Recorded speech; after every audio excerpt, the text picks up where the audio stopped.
Hello, இன்னைக்கு summer special tiffin வந்து குழந்தைகளுக்காக ருமாலி ரொட்டி பண்ணலான்னு இருக்கேன். இது வந்து மைதால தான் பண்ண போறது. என்னைக்கோ ஒரு நாளும் போது குழந்தைகளுக்கு பண்ணி கொடுக்கலாம். நம்ம அடிக்கடி தான் அதை யூஸ் பண்ணக்கூடாது. இந்த ரொட்டி வந்து உங்களுக்கு கல்யாணங்கள்லாம் ரிசப்ஷன்லாம் போடுவா பாருங்க. நான் அவட்டேருந்து கேட்டரிங் அவட்டேருந்து கத்துண்டேன். ரொம்ப நல்லா வருது. சரி, அதை உங்களோட ஷேர் பண்ணிக்கலாமேன்னு இன்னைக்கு பண்ணி காட்டலான்னு இருக்கேன். இதுக்கு தேவையான சாமான்கள் சொல்றேன் பாருங்க. மைதா மாவு, உப்பு, ஒரு ஸ்பூன் சர்க்கரை, ஒரு 2 ஸ்பூன் எண்ணெய், பேக்கிங் பவுடர் ஒரு 2 சிட்டிகை, பழம், ஏதோ ஒரு வாழைப்பழம், புளிப்பில்லாத பழமா எடுத்துக்கோங்க. இது கொஞ்சம் இனிப்பா இருக்கும் இல்லையா அந்த பழம், இல்ல ஏலக்கி பழம் அந்த மாதிரி எடுத்துக்கோங்க. நான் இன்னைக்கு வந்து ஒரு 8 திட்டத்துக்கு பண்ண போறேன். 8 சப்பாத்தி திட்டத்துக்கு பண்ண போறேன். ஒரு கரண்டி தயிர், ஒரு கரண்டி பால், இவ்வளவுதான் இதுக்கு தேவையான சாமான். இப்ப பாருங்க, ஃபர்ஸ்ட் இதுல மைதாவை போட்டுக்கலாம்.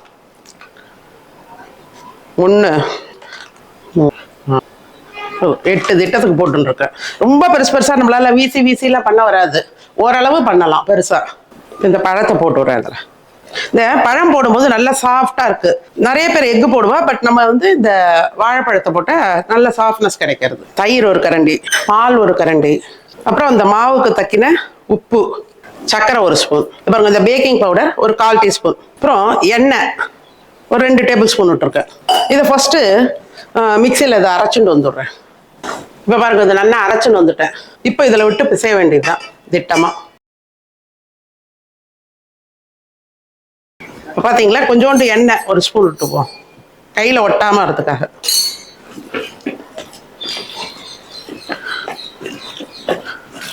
இப்படி வச்சுக்கோங்க. நம்ம இடும்போது இன்னும் கொஞ்சம் மாவு அப்போச்சே கொஞ்சோண்டு தொட்டுக்கணும். நல்லா கொஞ்சம் பெசர மேலே தூவினா மாதிரி போட்டு ஒரு ட்ரிப்பு கலந்துட்டு அதுக்கப்புறம் இடணும். நல்லா வரும். இப்போ இந்த மாவு 1 மணி நேரம் நல்லா ஊறணும். மாவு மேலே கொஞ்சோண்டு எண்ணெய் அப்படியே இது பண்ணிக்கிறேன்.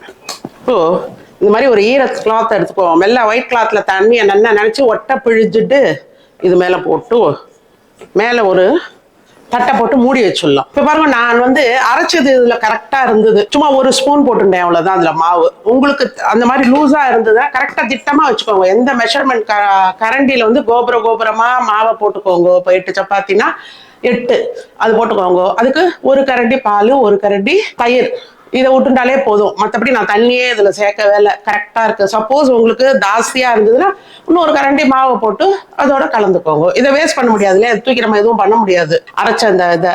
இப்போ இதுக்கு தொட்டுக்கிறதுக்கு தஹி டிக்காரின்னு ஒண்ணு பண்றேன். இதுக்கு தேவையான சாமான்கள் சொன்ன பாருங்க. இந்த தஹி டிக்காரிக்கு மீடியம் சைஸ் வெங்காயமா 3 கட் பண்ணி வச்சுருக்கேன். கொஞ்சம் கருவேப்பிலை, ஒரு 4 பல்லு பூண்டு இந்த மாதிரி நசுக்கி வச்சிருக்கேன் கல்லால. உங்களுக்கு வேண்டாம்னா அதை ஸ்கிப் பண்ணிக்கோங்க. இவாளுக்கெல்லாம் வேணுமா, குழந்தைகளுக்குலாம் அங்க டின்னர்ல சாப்பிட்டா மாதிரி இருக்கணும், ரிசப்ஷன்ல சாப்பிட்டா மாதிரி இருக்கணும்னா அதனால அதை நான் போட போறேன்.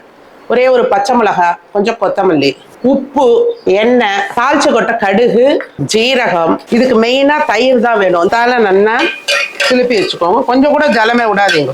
ஏன்னா நம்ம அதுல சேர்க்கும் போது அது நீத்துன்றது. எவ்வளவு அளவு தேவை நான் பாருங்க. நல்லா ஒரு 1/4 லிட்டர் தயிர் இருக்கு. இந்த காஷ்மீரி சில்லி எடுத்து வச்சுருக்கேன் கலருக்காக. அது இல்லைன்னா நார்மல் கட்டமலா அப்படி கூட போடலாம். மஞ்சப்பொடி, தனியா பொடி, ஜீரக பொடி, அப்புறம் ஒரே ஒரு ஸ்பூன் நெய். இதுக்கு கரம் மசாலா, இஞ்சி அதெல்லாம் எதுவும் வேண்டாம். இப்ப பாருங்க, வானலி சுட்டதும் இந்த வெங்காயம் வதங்கணும். ஒரு டேபிள் ஸ்பூன் எண்ணெய் விட்டுருக்கேன். நார்மல் குக்கிங் ஆயில் விட்டுக்கோங்க. கடுகு, ஜீரகம் ஒரு 1/4 ஸ்பூன், பச்சை மிளகாய் சின்னதாக ஒன்று போட்டிருக்கேன். காரத்துக்கு ஏற்ற மாதிரி போட்டுக்கோங்க, அவாவா பண்ணுற அளவுக்கு ஏற்ற மாதிரி. வெங்காயம் பொடியாக நெருக்கி வச்சுருக்கேன். கருவேப்பிலை, இதுக்கு தகுந்த மாதிரி ஒரு 1/4 ஸ்பூன் உப்பு போட்டிருக்கேன். அடுத்து மஞ்சப்பொடி, தனியா பொடி எல்லாம் ஒரு அரை ஸ்பூன் போதும். ஜீரக பொடி, அப்புறம் இந்த பூண்டு நான் இன்னைக்கு போடுறேன், வேணாங்கவா ஸ்கிப் பண்ணிக்கோங்க. அடுத்து இதுக்கு தக்கன காரம் போட்டுக்கோங்க. இந்த காஷ்மீரி சில்லி நான் ஒரு அரை ஸ்பூன் போட்டிருக்கேன். இது காரம் இருக்காது இல்லையா, உங்களுக்கு வேணா இன்னும் கொஞ்சம் கூட போட்டுக்கோங்க. இப்போ இதுல ஒரு ஸ்பூன் நெய் விட்டுருக்கேன், அவ்வளவுதான். இது வதக்கும், சிம்மிலேயே வச்சு வதக்கிக்கலாம். இப்போ பாருங்க, இது வதங்கிருக்கு. இது சேர்ந்தா மாதிரி வரணும்னா கொஞ்சம் ஜலம் விடும், மட்டா விடுங்க, ரொம்ப விடக்கூடாது. நானே இப்போ 2 ஸ்பூன் தான் விட்டுருப்பேன் இதுல. அவ்வளவுதான், இது ரெடி ஆயிடுச்சு. அடுப்பு அணைச்சுடுவேன். இது ஆறட்டும். ஆறுனதுக்கு அப்புறம் தான் இந்த சிலுப்பின தயிரை விடணும். இப்பயே விட்டோம்னா திரிஞ்சு போயிடும். அதனால இது கொஞ்ச நேரம் ஆறட்டும். ஆறின உடனே அதுல கலக்கச்சே காட்டுறேன். இப்ப பாருங்க, இந்த மாவு நல்லா 1 ஹவர் ஊறிடுத்தோம். தொட்டு கையில எண்ணெயை தொட்டுண்டு பார்ப்போம். பரவாயில்ல, கெட்டியா இருக்கு. கொஞ்சம் இது மேல மாவு தூவிக்கணும், அப்பதான் இடம் வரும் நம்மளால. இப்போ பாருங்க, நான் இந்த இழுப்பு சட்டிக்கு தக்கின தான் பண்ண போறேன். அவெல்லாம் பெரிய பெரிய இழுப்பு சட்டியா வச்சிருப்பா, அவ கையிலேயே போட்டு இப்படிலாம் ஆட்டி ஆட்டி பண்ணுவா. பட் நான் வெறுமனை தான் இட போறேன். அதுவே நல்லா இருக்கு. உங்களுக்கு இப்படி கையில மாவை தொட்டுக்கோங்க, அப்போ ஒட்டாம வரும். இப்போ பாருங்க, மாவை கொஞ்சம் இப்படி கீழே பறத்துருங்க. பழம் போட்டதால நல்ல மணமா இருக்கு இந்த ரொட்டி.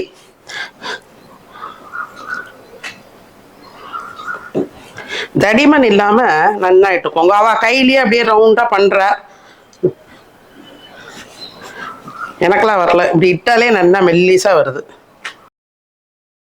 எடுக்க கூட வருது பாருங்க, அப்படி மெல்லிசா இட்டோம்னா நல்லா எடுக்க வருது பாருங்க. இந்த தடிமன் இல்லாம பாத்துக்கோங்க ஓரத்துல எல்லாம். இப்போ பாருங்க, நான் இந்த வானலியை தான் போட்டுன்னு இருக்கேன்.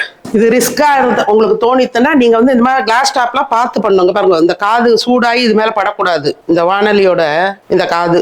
அப்போ நான் இங்க ஒரு தட்டு வச்சிருக்கேன், இந்த பக்கம் ஒரு தட்டு வச்சிருக்கேன். நடுவில் கேப் வேணும், இல்லைன்னா உங்களுக்கு அணைஞ்சிரும் அடுப்பு. அதெல்லாம் ரிஸ்க். அப்படி இல்லைன்னாக்க நீங்க வந்து இது தோசைக்கல்லையும் நீங்க பண்ணலாம். பாருங்க, இது கொஞ்சம் நல்லா சூடாகணும். இந்த மாதிரி லைட்டா எண்ணெய் அப்ளை பண்ணுங்க. இல்லை ஒரு ஸ்பூன்ல கூட எடுத்து இப்படி இப்படி தடவிக்கலாம். இந்த மாதிரி புகை வரணும். மேலே அப்படியே போட வேண்டியதுதான். இப்போ பாருங்க, எப்படி இப்படியே பறி பறியாக வருதா, நல்லா உப்பிண்டு வருது பாருங்க. இப்போ அப்படியே மெதுவாக எடுத்துட்டு இப்படி போட்டுக்கோங்க. திருப்பி போட்டு இதை லைட்டாக வேணா அப்ளை பண்ணிக்கோங்க எண்ணெயை ரெண்டு பக்கமும். உப்பருது பாருங்க. அதே மாதிரி இந்த பக்கம் லைட்டாக எண்ணெய் வேணாங்கிறப்ப அப்படியே கூட வச்சுக்கோங்க. நெய் வேணும்னாலும் அப்ளை பண்ணிக்கோங்க. அவ்வளோதான், எடுத்துடலான்னு. நல்ல பழத்தோட மனமா இருக்கு, நல்லா சாஃப்டா வந்திருக்கு பாருங்க. இப்போ நான் அடுத்து தோசைக்கல்ல இட்டு போட்டு காட்டுறேன் பாருங்க.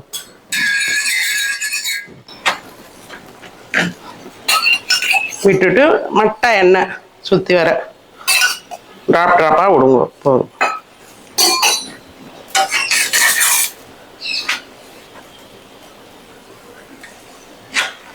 நல்லா வேகும் போதே அப்படியே பழ வாசனை ரொம்ப நல்லா இருக்கு. பார்த்தீங்களா, இந்த தோசைக்கல்லையும் நல்லா வருது. இதுலேயும் நீங்கள் பண்ணிக்கலாம். பாருங்க, ரொம்ப சாஃப்டாக வந்திருக்கு. இப்போ பாருங்க, 2 பண்ணியிருக்கேன். இதே மாதிரி எல்லாத்தையும் பண்ண வேண்டியது தான். இப்போ பாருங்க, இது ஆறி எடுத்து இப்போ இந்த சிலிப்பின தயிர் அதில் விட்டுடலாம். திட்டமாக விட்டுக்கோங்க. ஒரு தொட்டுக்கிற கன்சிஸ்டன்சி மாதிரி வச்சுக்கோங்க, எப்படி வேணுமோ. இது போதும். இது நல்லா இருக்கு பாருங்க. இது அப்படியே தொட்டுக்கலாம் அந்த சப்பாத்திக்கு. இதுக்கு மேலே இந்த கொத்தமல்லியை தூவிடுங்க. எல்லாரும் இதை ட்ரை பண்ணி பாருங்க. குழந்தைகளுக்கெல்லாம் பண்ணி கொடுங்க, ரொம்ப ஹாப்பியாக சாப்பிடுவாங்கலாம். கோதுமாலையும் பண்ணலான்னு சொல்கிறா, ரெண்டும் பாதி பாதி போட்டு கூட பண்ணலான்னு சொல்கிறா. பட் நான் ட்ரை பண்ணல. நான் இந்த இதில் தான் அந்த அவர் கேட்ரிங் மாமா சொன்னதை வச்சு நான் இந்த மாதிரி பண்ணி பார்த்தேன். நன்னா வந்தது. இன்னைக்கு ஒரு நாள் தானே சாப்பிட போகிறோம், அதனால இதில் பண்ணியிருக்கேன். நீங்கள் வேணா 2 ஷேர் பண்ணி இந்த மாதிரி கோதுமாவு கொஞ்சம் மைதா மாவு 2 ஆஃப் அண்ட் ஆஃப் போட்டு ஒன்றா ட்ரை பண்ணி பாருங்க. என்னோட வீடியோஸ்லாம் பிடிச்சிருந்தா லைக் பண்ணுங்க. இதை பண்ணி பார்த்துட்டு கமெண்ட்ல எப்படி வந்ததுன்னு சொல்லுங்க. ஃப்ரெண்ட்ஸ் அண்ட் ரிலேட்டிவ்ஸ்க்கு ஷேர் பண்ணுங்க. சப்ஸ்கிரைப் பண்ணாதவெல்லாம் சப்ஸ்கிரைப் பண்ணுங்க. தேங்க்யூ.